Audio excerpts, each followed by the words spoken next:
So isang mapagpalang araw po muli sa aking mga viewers, followers. So gusto kong i-share sa inyo na ako dito sa UK, hindi lang sa akin, siguro sa mga nandito sa ating mga Pilipino na sa abroad, kailangan marunong sa DIY. So dito sa garden, ako nagdi-DIY dito eh. Pakita ko sa inyo mga DIY ko. Yan, kagagawa ko lang yan, yung lamesa. Yan, para pag nagbabarbecue ako, papatungan ko yan. Yes. So alam mo mga fins na yan, ako lang naglagay niyan kasi mahal dito ang gawa nito. Kulang sa budget. So ako lang gumagawa niyan. So itong upuan, gumawa rin ako. Gawa ko rin yan. Kasi maraming kahoy dito. Marami akong stock na kahoy. Ito, nagawa rin ako ng taniman ko. Box. Yan, mga fins na yan, ang mga shed. Binili ko lang yan, tapos ako lang nag-assemble. Mahal dito ang pa-assemble, pati yung aking swing. Ako rin nag-assemble niyan. May lamisa pa ako dito sa loob ng aking shed. Kasi minsan dito ako nagluluto. Pag may nagpapaloto sa akin, ayan. Yan, nagayan ko ng bike pag hindi ko ginagamit. Yan, lamisa, ginawa ko rin yan. Yan, may tangke ako dito. Yan, dito ako nagluluto. Minsan pag nagluluto ako ng crispy pata o kaya lechong kawali, dito ako nagluluto. So may ilaw lang ako dito. So kailangan dito talaga marunong kasi DIY para hindi ka na nagbabayad. So itong mga slab na to, ako na rin nagkabit nito. Yan, yung slab na yan. Yung aking dwarf apple.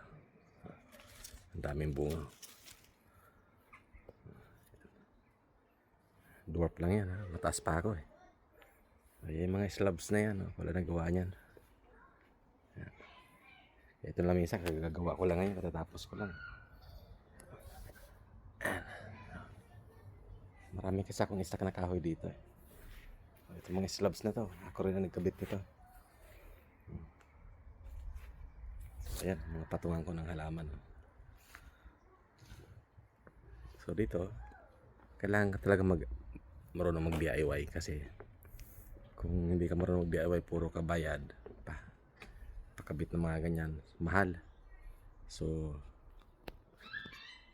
maliban na lang kung marami kang budget eh. Ako wala akong budget eh, kaya ako naggagawa ng sarili ko. Pati doon sa garden namin, yung aking garage, ako rin nagawa ng bako doon. So dito kailangan marunong ka mag-DIY.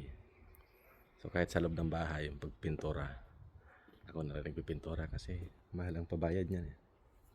So at least may share ko sa inyo yung aking buhay dito sa UK na at least marunong ako mag-DIY kasi may mga tools na ako. May sarili akong tools, tapos may mga kahoy ako dito ng mga stock dahil binibigay sa akin ng mga kaibigan ko. So, instead na itapon nila, kinukuha ko at tinatambak ko lang dito sa sa garden. Para pag meron akong gagawin katulad niyan, isa na yan, puro lang yung mga kahoy na bigay sa akin. Yan. Yan, treated yan, kahit maulanan lang yan dyan, matagal mabulok yan. So, ayan. I-share ko sa inyo dito yung aking mga ginagawang DIY. At least makakuha rin kayo ng idea para makatipid kayo. So maraming salamat sa inyong panonood sa aking YouTube channel. So please like, share, and subscribe para lagi kayong updated sa aking mga video na pinopost. Dahil po sa bawat subscribe nyo, kayo po nakakatulong sa aking layunin na makatulong sa kapwa dahil po aking channel is for charity. So ba't tayo kumikita na kay YouTube, lahat po ang kikitain ko ibibigay ko sa kawang gawa. So nawa patuloy niya akong suportahan at i-follow ang aking YouTube channel. So yan.